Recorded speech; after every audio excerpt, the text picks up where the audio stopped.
성도 여러분, 오늘도 주님 안에서 평안한 아침을 맞이하셨습니까? 10월 22일 수요일에 토론토 한인 장로교회 새벽 묵상을 시작하도록 하겠습니다. 오늘은 수요일입니다. 오후 3시에 수요 신앙 강좌가 있습니다. 우리 5기 마지막 시간으로 우리 신약의 가장 마지막에 있는 일반 서신과 계시록에 대해서 살펴보게 될 텐데요. 여러분 꼭 오셔서 많이 들어보시고 이제 마지막까지 올해 연말까지 함께 하시게 될 신약 통독을 잘 준비하실 수 있는 그런 시간이 되시기를 바랍니다. 오늘 저희는 마가복음으로 넘어가게 됩니다. 마태복음을 벌써 잘 마쳤습니다. 자, 마가복음은 가장 짧은 복음서죠.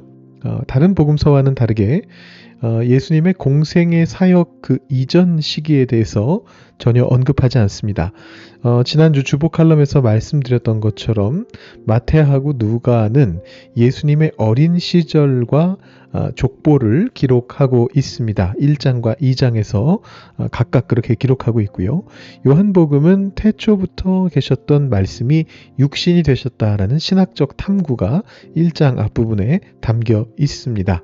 자, 마가만 유일하게 공생의 사역으로부터 스토리를 시작하고 있습니다. 자, 독특하죠. 마가복음 장 자체가 가장 짧습니다. 16장밖에 되지 않거든요.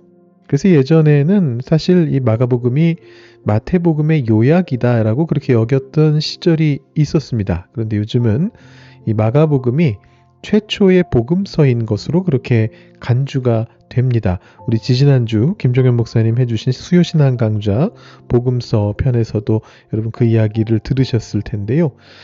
그 말은 무슨 의미냐 하면 마가복음이 최초의 복음서다라는 것은 무슨 얘기냐 하면 이 마가가 복음서를 최초로 구성했다라는 뜻입니다. 복음서가 최초로 구성되었을 때 기본적인 틀을 만들게 되는데 그 틀이 마태, 마가, 누가, 요한복음 네 복음서가 모두 공유하고 있는 틀이 있습니다. 그것은 세례로부터 시작해서 공생의 사역을 쭉 묘사하고 그 예수님의 공생의 사역이 그 십자가 사건을 향하여 나아가고 있고 그 십자가 사건과 그 후에 부활로서 모든 것들이 마무리가 되는 이 복음서의 기본적인 구조를 처음 시작한 사람이 바로 마가복음이다라는 것이죠.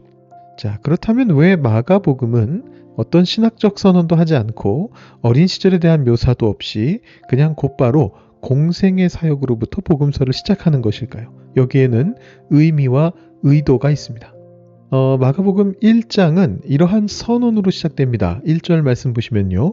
하나님의 아들 예수 그리스도의 복음의 시작이라. 이것이 마가복음의 관심의 핵심입니다. 복음이 시작되었다. 1장 전체에서 바로 이것을 선포하는 것이 마가복음의 특징입니다. 자, 마가복음의 핵심이 되는 구절 1장 14절하고 15절인데요. 여러분 아마 많이 들어보셨을 텐데요. 요한이 잡힌 후 예수께서 갈릴리에 오셔서 하나님의 복음을 전파하여 이르시되 때가 찼고 하나님의 나라가 가까이 왔으니 회개하고 복음을 믿으라 하시더라. 자, 거의 모든 아마 전체라고 해도 상관없을 거예요. 모든 신약학자들이 동의하는 복음의 핵심이자 마가복음의 핵심입니다. 우리가 이 내용은 조금 이따가 다시 한번 묵상하면서 살펴보도록 하는데요. 자, 예수님을 통해서 복음이 시작되었다라는 선언이 마가복음이 전하고 싶었던 정말 중요한 문제였고 마가복음은 그것을 아주 급박하게 전하고 있습니다. 다른 내용 없이 바로 세례부터 시작한 것뿐만 아니고요. 그것도 이제 급박하게 시작한 것인데 그뿐만 아니라 이 1장 안에는 곧이라고 하는 단어, 즉시라고 하는 단어죠. 영어로 치면 immediately, 곧바로 일어났다. 이런 의미의 단어가 반복적으로 사용되고 있습니다. 너무 많아가지고 제가 앞에다가 다 보여드리기가 어려워서 아예 넣질 않았는데 제가 그냥 간단하게 한번 짚어드려 보면은요. 예수님께서 세례 받으시고 10절에 보시면 곧 물에서 올라오실세 이렇게 이야기합니다. 예수님이 세례받고 물에서 올라오시는 거에 즉시라는 단어가 들어갈 이유가 없잖아요. 곧이란 말이 들어갈 이유가 없거든요. 그런데 마가는 그걸 넣어서 묘사합니다. 잠시 후에 세례를 다 받으신 후에 성령이 곧 예수를 광야로 몰아내셨다. 12절에 그렇게 이야기하고요. 이 광야 사건, 광야 체험이 사실은 다른 복음서는 꽤 길게 나옵니다만 마가복음은 딱 2절로 끝납니다. 그리고 광야에서 돌아오셔서 공생의 사역을 본격적으로 시작하시는데 제일 먼저 제자들을 부르시거든요. 베드로하고 안드레를 부르시니까 18절에 보면 그들이 곧 그물을 버려두고 따르니라 이렇게 되어 있고요. 그 다음에는 세베대의 아들 야고보와 요한을 부르셨는데 이번에는 예수님이 그들을 곧 부르셨다. 20절에 그렇게 되어 있습니다. 그리고 21절이 되니까 예수님과 제자들이 가버나움에 들어갔는데 예수께서 곧 안식일에 회당에 들어가 가르치셨다. 이렇게 나옵니다. 이 곧이라는 단어가 꼭 쓰일 상황이 아닌데 지금 반복적으로 나오고 있는 걸 보실 수가 있습니다. 거기만 나오는 것이 아니고 28절에도 예수의 소문이 곧 갈릴리 사방에 퍼지더라. 29절에 곧 야고보와 요한과 함께 시몬과 안드레의 집에 들어가셨다. 30절에 사람들이 곧 그 여자에 대해 시몬의 장모에 대해 예수께 여쭈었다. 42절에 가보시면 곧 나병이 그 사람에게서 떠나갔다. 43절에 보시면 곧 보내시며 엄히 경고하셨다. 곧이라고 하는 단어가 1장에서만 이렇게 많이 나옵니다. 그러니까 하나님 나라가 얼마나 긴급하고 역동적으로 이 땅에 임했는지를 보여주는 데 집중하는 것입니다. 마가복음의 관점이 거기에 있습니다. 2장으로 넘어가 보시면 어떤 내용이 나오느냐 하면 예수님께서 시작하신 이 복음이라고 하는 새로운 시대가 낡은 시대, 이전의 시대와 곧바로 충돌하게 됩니다. 여러분 마태복음에서는 이게 9장에 가서 시작됐던 건데 논쟁입니다. 예수님께서 하시는 행동에 대해서 바리새인들, 서기관들, 기득권층이 계속해서 시비를 걸어왔잖아요. 그래서 논쟁을 하게 되는데 이게 마태복음에서는 여러분 보셨습니다만 9장에서 시작됐어요. 그런데 마가복음은 곧바로 2장부터 이 논쟁이 즉시 벌어지기 시작합니다. 그래서 1절부터 12절까지는 죄사함의 권세에 대한 논쟁, 13절부터 17절까지는 죄인과의 식사에 대한 논쟁, 18절부터 22절까지는 금식 논쟁, 그리고 23절에서 28절은 안식일 논쟁들이 시작됩니다. 그러면 3장에서는 무슨 일이 벌어질까요? 자, 역시나 마태복음에서는 한참 뒤에 나왔는데 벌써 반발이 나옵니다. 예수님에 대한 반발, 예수님을 죽이겠다라는 그런 논의가 3장 1절부터 6절에서 벌써 시작이 됩니다. 안식일 논쟁을 하면서 그렇게 되는데요. 거기에 대해서 예수님께서는 공동체를 설립하시는 것으로 대응하세요. 먼저 제자 공동체를 설립하십니다. 12제자를 임명하세요. 너희가 나를 죽여도 나의 뜻은 제자들을 통해 이루어질 것이다. 이렇게 말씀하시는 거랑 똑같죠. 그리고 3장 20절부터 30절까지는 예수님에 대한 공격이 들어옵니다. 바알세불이 집혔다. 귀신 들려서 귀신을 쫓아낸다. 이렇게 공격해 들어옵니다. 그것 때문에 예수님의 가족들이 예수님을 붙들러 왔습니다. 우리 마태복음에서 이미 이 부분은 봤는데요. 그러자 예수님은 어떻게 대응하셨느냐 하면 새로운 가족 공동체를 세우시는 것으로 대응하십니다. 가족들이 예수님을 붙잡으러 오니까 나를 따르는 이들, 하나님의 말씀을 따라 하나님의 뜻을 따라 사는 사람들이 진정한 가족이다 라고 그렇게 말씀하시죠. 그래서 이 공동체가 얼마나 중요한가를 마가복음 3장에서 알 수 있습니다. 예수님은 모든 반발에 대해서 공동체를 세우시는 것으로 대응하셨습니다. 자, 이렇게 예수님을 거부하는 행위가 노골적이 되니까 이제 예수님이 비유로 말씀하기 시작하십니다. 마가복음 4장이고요. 우리가 이미 마태복음 13장에서 봤던 것과 같은 흐름인데 역시나 엄청나게 빠르게 나왔습니다. 그래서 4장에는 총 3가지 비유와 1가지 예수님의 이적이 나타납니다. 씨 뿌리는 비유, 등불 비유, 자라나는 씨와 겨자씨 비유가 나오고요. 그 다음에 맨 마지막에 풍랑을 잠잠케 하시는 창조주의 권능을 보이시는 예수님의 모습으로 4장이 마무리가 됩니다. 자, 여러분이 마가복음 그동안에는 그냥 대강 이렇게 읽으셨을 가능성이 높은데 오늘 제가 한번 흐름을 말씀드렸습니다. 복음이 즉시 이 땅에 시작되었다. 예수님이 오셔서 라는 그 선포로 1장이 시작되고 즉시 그것에 대해서 논쟁이 들어오고 즉시 그것에 대해서 반발이 시작되고 거기에 즉시 반응하시는 예수님의 모습이 나왔습니다. 예수님은 공동체를 세우시고 비유로 가르치시면서 그 모든 것들을 돌파해 나가셨습니다. 여러분이 1장부터 4장의 내용 한번 쭉 읽어보시면서 여러분들께서 직접 묵상하실 부분 찾아보시면 좋을 것 같습니다. 저는 아까 말씀드린 복음의 핵심, 마가복음 1장 14절부터 15절 말씀을 묵상하고 여러분들께 나눠드리도록 하겠습니다. 먼저 말씀을 봉독해 드립니다. 요한이 잡힌 후 예수께서 갈릴리에 오셔서 하나님의 복음을 전파하여 이르시되 때가 찼고 하나님의 나라가 가까이 왔으니 회개하고 복음을 믿으라 하시더라. 아멘. 우리가 1장부터 4장까지 읽은 통독 본문 중에서도 방금 읽은 이 1장 14절과 15절은 예수님께서 공생애를 시작하시면서 선포하셨던 첫 번째 메시지죠. 그리고 예수님께서 전하신 모든 말씀과 사역의 핵심입니다. 복음의 핵심 요약이다 라고 할 수가 있습니다. 자, 그런데 여기서 한 가지 질문이 생겨나게 되는데요.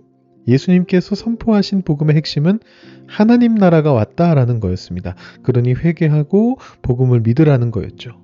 그런데 우리가 보통 복음의 내용을 설명할 때는 무엇을 먼저 이야기하게 되느냐 하면 예수님의 십자가 죽음과 부활을 이야기하게 됩니다. 이게 사도들이 전했던 복음의 핵심이었습니다. 사도행전이나 바울 서신이나 일반 서신들을 보면 복음을 이야기할 때 그리스도의 죽음과 부활이라고 말합니다. 하나님 나라가 왔다라는 얘기를 잘 안 해요. 사도들은. 자, 그렇다면 이 예수님이 전하신 복음과 사도들이 전한 복음은 다른 복음일까요? 오늘 본문 15절에 보면 이렇게 나옵니다. 예수님은 이렇게 말씀하시죠. 때가 찼고 하나님 나라가 가까이 왔다. 자, 때가 찼다라는 것은 인류를 구원하시려는 하나님의 계획, 그 결정적인 순간이 드디어 도래했다라는 선언입니다. 그리고 그 결정적인 순간의 내용 속에 이 하나님 나라가 우리를 향해 오고 있다라는 이 선포가 주어지는 것이죠. 자, 여기서 말하는 하나님 나라는 우리가 죽어서 가는 어떤 장소만을 의미하는 게 아닙니다. 그것보다 더 중요한 것은 하나님의 통치, 하나님의 다스리심이 우리의 삶의 모든 영역 속에 내려와 있다, 다가와 있다라는 그런 의미입니다. 죄와 죽음의 권세가 다스리던 이 세상에 이제 창조주이신 하나님께서 친히 왕으로 오셔서 그분의 생명과 평화의 통치를 시작하셨다라는 것. 이것이 바로 예수님이 전하신 복음, 핵심인 겁니다. 그래서 예수님께서는 이 소식을 듣는 모든 사람들에게 회개하고 복음을 믿으라 라고 촉구합니다.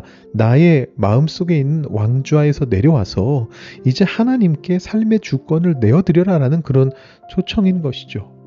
그런데 아까 말씀드린 것처럼 신약 성경을 계속 읽다 보면 특히 사도 바울 서신에 보면 복음의 내용이 예수 그리스도의 죽음과 부활에 집중되어 있다라는 것을 보게 됩니다. 고린도전서 15장에서 바울은 복음의 핵심을 이렇게 요약하거든요.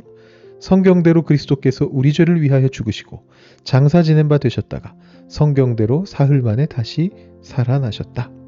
자, 왜 이런 변화가 생겼을까요? 사도들은 예수님의 가르침을 바꾼 게 아닙니다. 오히려 그들은 예수님께서 하셨던 이 하나님 나라 선포가 실제로 우리에게 어떤 방식으로 이루어지고 완성되었는지를 증언한 겁니다. 왜냐하면 예수님의 십자가 죽음과 그 부활이 결국은 이 하나님의 통치가 이 땅에 임하는 것을 보여주는 결정적인 사건이었기 때문이죠.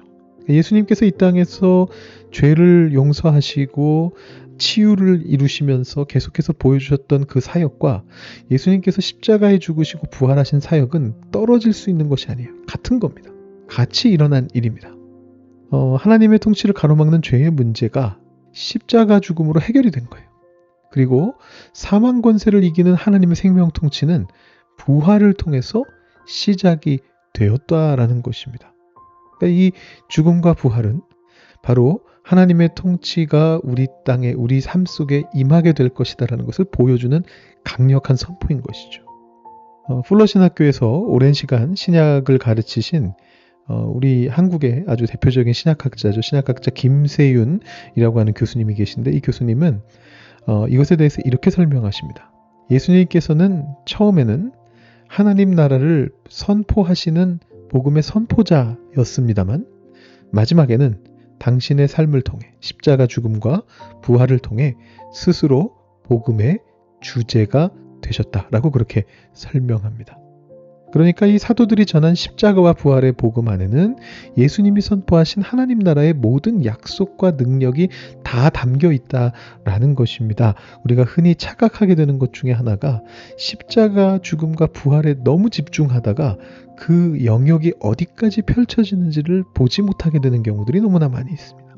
그런데 예수 그리스도의 십자가 죽음과 부활은 결국 우리의 삶의 모든 영역을 하나님이 다스리신다는 것을 보여주는 사건이었다는 것을 우리가 기억할 필요가 있습니다. 우리가 믿는 복음은 단순히 죽어서 천국을 간다라는 약속으로 끝나는 게 아닙니다. 복음은 오늘 나의 삶의 현장에서 하나님의 다스리심을 경험하는 실제적인 능력입니다. 여러분은 오늘 하루 삶의 어느 영역에서 하나님의 통치를 인정하시겠습니까?